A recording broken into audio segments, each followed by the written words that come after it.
was a good damn woman. She gave everyone her light. She had a taste for the simple things, what it took to make a good life. She said, love as much as you can, give it gratitude at night. Be thankful for each and every day that you get to see the sunrise. Don't take your time for granted, don't you do nothing in spite. Take care of the people and you won't need a steeple to give the world your light. You just give the world your light.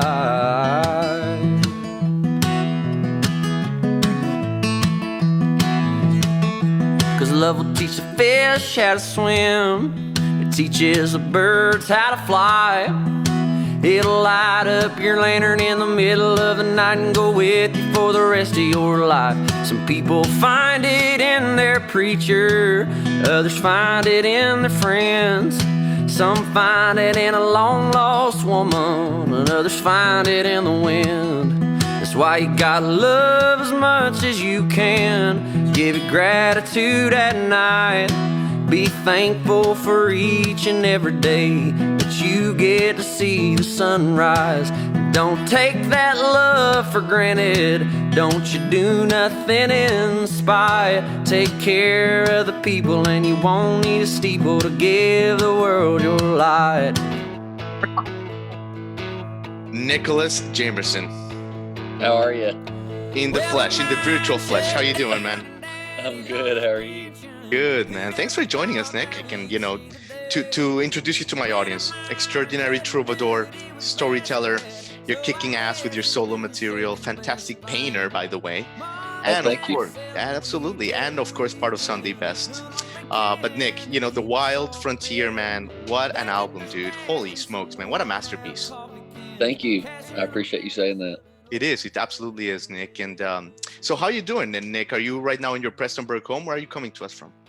I am. I'm in the woodshed. It's where I could get my best signal. But yeah, I'm here. I'm my little girl's taking a nap, and I'm just chilling while I can. Absolutely, absolutely. Has your sleeping schedule changed since you had a child last year, Nick? It does some, but I have a tendency to be a night owl anyway. So it definitely has, and sometimes, but she's actually probably a better sleeper than I am. So. It just seems like sometimes I get these creative bursts at night, and I just have to prowl. Sure. I got you. Good, cool, Nick. So Nick, having finally been exposed to your live performances in the past month or so, it's become clear that performing your songs live, Nick, it's something you love to do. It's like the reason you kind of exist in a way. Is it almost a relief, Nick, like a deep exhale that you can kind of be back on the stages, like just singing your songs to the people, man?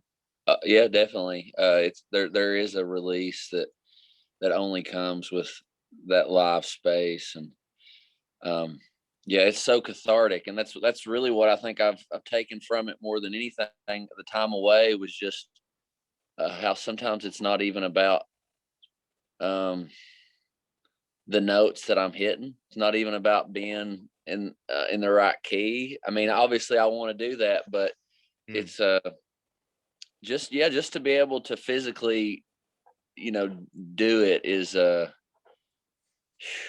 it's crazy. It's crazy, the therapeutic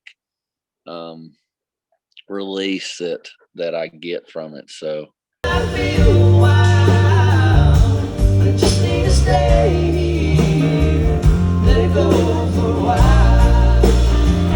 Yeah, I just need to stay here, let it go for a while. Thankful to be able to do it.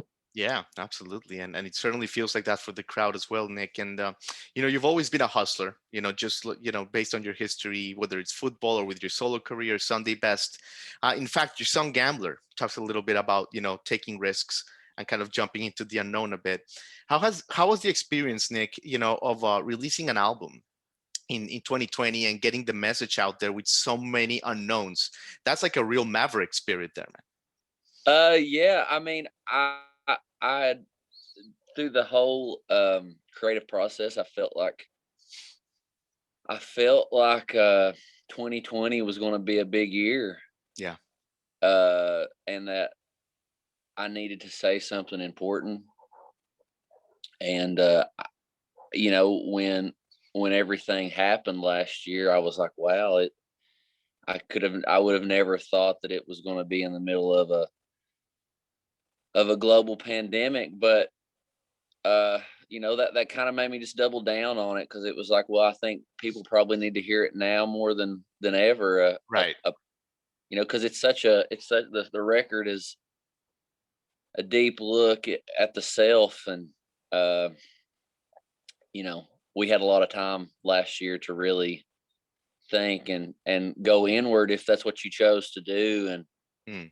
I just tried to have faith that the people that needed it, Yeah.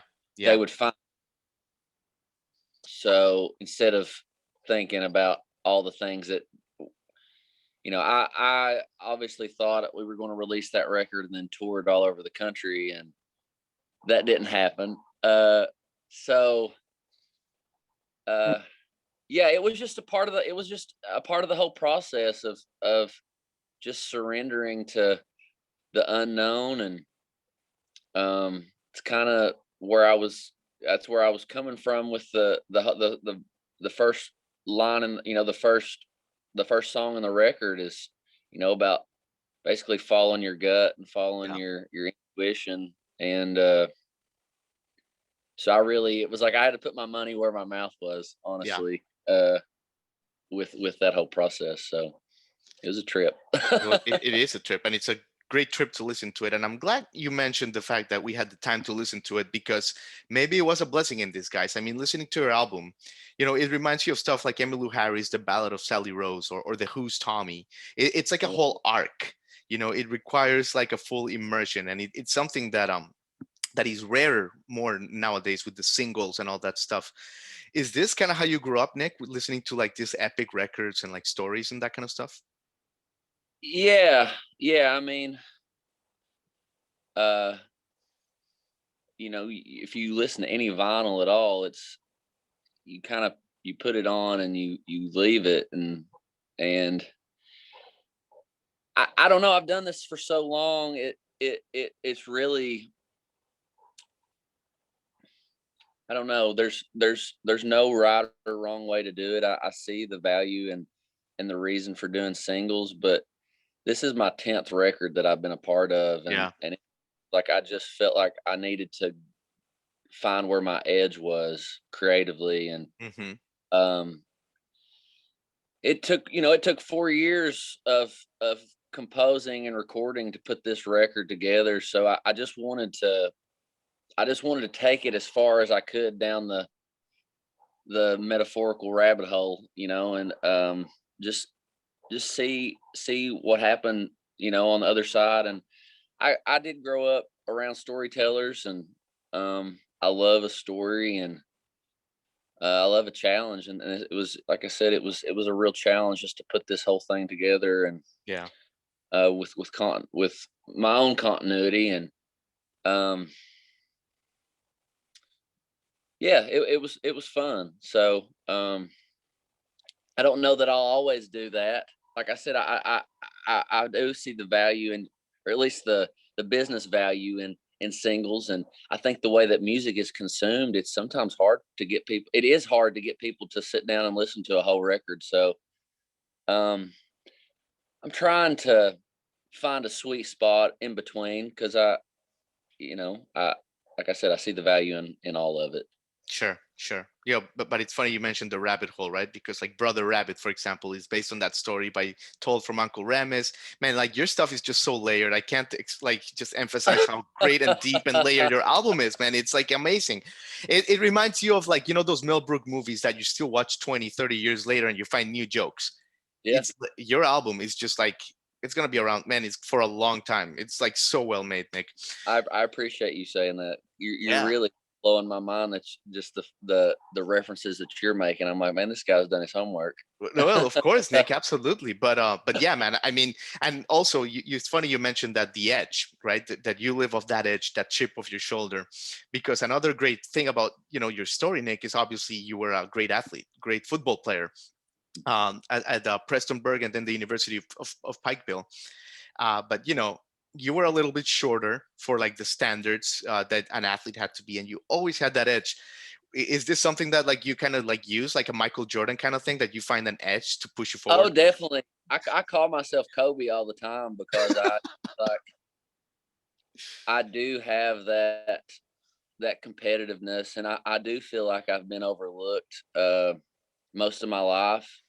Uh, I wasn't the obvious choice, and I had to just do the work and just put the time in, and then to me it's always like, well, then it'll speak for itself, and when I get the opportunities, I'll be ready because I've put the work in. So I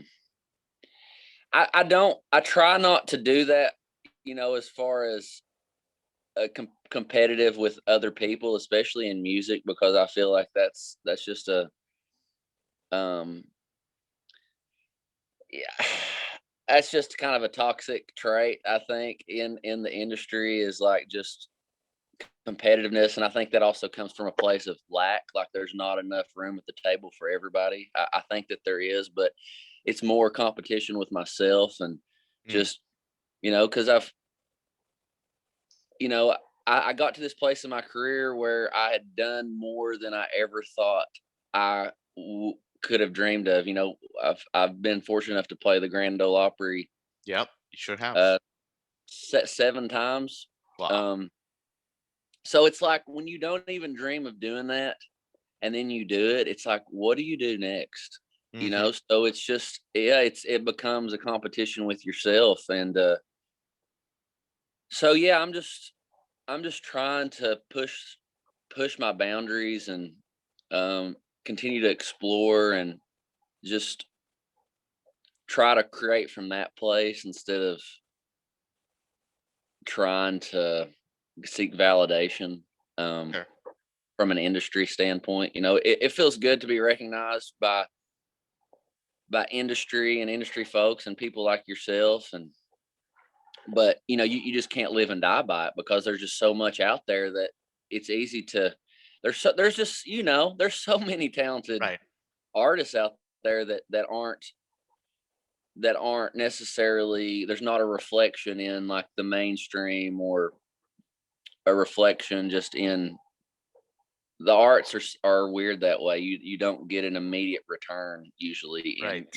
your investment, so of time. So you gotta find you gotta find little victories, Yeah. to keep yourself going and keep yourself afloat. And I think that ultimately just comes from your love. You have to love what you do, and uh, Definitely. so No, but I think we know where you're headed, Nick, because you put your flag on timeless values with your music. So you're playing the long game with your career. So there's like, no, we know where you're going. Like a song like Linda James about gratitude, spectacular song, by the way. And let's just talk about it, Nick, because I heard it at in the past month in Kentucky with you, and I heard it in where was the other place? In Floyd, in Virginia. yeah, And yeah. I've seen the way people react to it. And it is actually a really, really touching and powerful like energy that flows over the people, Nick. Mhm. I've seen, I want to say about 8 or 9 people crying to it. Yeah. I've seen everyone go completely silent to it. um I mean, there's this part in the song about the 4 minute mark, and I would encourage my people, my audience to listen to it. That is that this line is the apex of the album. Love as much as you can, give your gratitude at night, be thankful for each and every day that you get to see the sunrise. What is, I guess the question is, Nick, when you're on stage and you're singing this song, and you see, and you feel this energy, what does it feel like? I mean, it feels like growing up, like church. It feels like Jesus. It feels like God's love is what it feels like. And Yeah. just to try to be present in it. That's really all I'm trying to do, is just receive it and be thankful for it. That song, it's like there was a hesitancy to release it because I wasn't trying to be preachy or anything like that, but it's a good creed, I think, that I'm trying to just live by, just being mindful of the moment. And I think our words in music, man, it's so powerful. And if you can get people to behind words like that, it's such a powerful, it's a powerful experience for me. And I think that, with everything that we've gone through in this world the last year, it's like that those kind of words and that kind of living is the only thing that got me through it. It's and Sure. still now, like, you know we think that we're on the other side of things, but then, if you watch the news, it's Yeah. new variants and just more things to worry about, and you're like, man, we're not through this. Right. It's easy to go to a place of worry. Hmm. And I've just found that if I can, it's one day at a time, it's one moment at a time. And Yeah. um really just trying to, you know I know. Yeah. just cultivate that more in society, and Yeah. instead of a fear-based way of thinking. And I think the way music is, we've gone without it and now it's back. I think people are listening now more than ever. And those moments at Floydfest, man, I was just so blown away because I didn't know if anybody there would know us. And I feel like a lot of those people you're talking about crying, they came up to me and shared that with me, and I was like, wow, that's, Yeah. what do you even say to that? Thank you, obviously, but it's a hard thing to grasp, really. So I'm Well, trying I to think it's a very powerful thing what you're doing, Nick, because you're basically, I mean, you could be, with your music, you're changing people's lives. Because what you're saying is, you know, and you're not being preachy, but you're saying, like, listen, this is what I took from my life with Linda James, and it's to change your expectations for appreciation. And your yes. whole life changes in an instant. Like that's what you're telling your people with your music, and it's a really powerful thing. I just want to emphasize that. Thank you for saying that. It's I'm just glad that that's the experience from the listener, Yeah. because it's it's hard to talk about these kind of things. Like I said, when it's I've been in, like, the commercial world, and that's not really what is being sold there. So um it's just, it's having faith in people, and that people, we all do really want the same things. Yeah. Um and just peace. I think peace of mind, I think, is what we're all looking for. And yeah, I'm just really glad that, like I said, I think that those songs are all doing the work they're supposed to do, and I'm just thankful that I'm getting an opportunity to play them, and Yeah. that people like you are taking an interest and helping me spread the Yeah. word. Absolutely, Nick. Absolutely. And you're being so good with your time. I gotta ask a Sunday best question. I mean, 2028 people had a lot of chance to reflect, to reassess their lives, their goals. Maybe the stuff that was holding them back, all kinds of nonsense. Tell us a little bit about Sunday best and the reunion, right? Because, like you said, you played the Opry a bunch. You guys, did a lot of stuff with Chris Bentley there. Yeah, And in 2018, you guys said, "Hey, maybe let's take a little break." And in 2020, you said, "Let's come back." Was yeah. this like what was the genesis of the reunion here? uh you know Sunday best was something that I've known Chris since middle school, and we jumped in head first um in 2010, and we pretty much toured for 8 years straight. And Yeah. I was just burnt out at that point, and just chasing.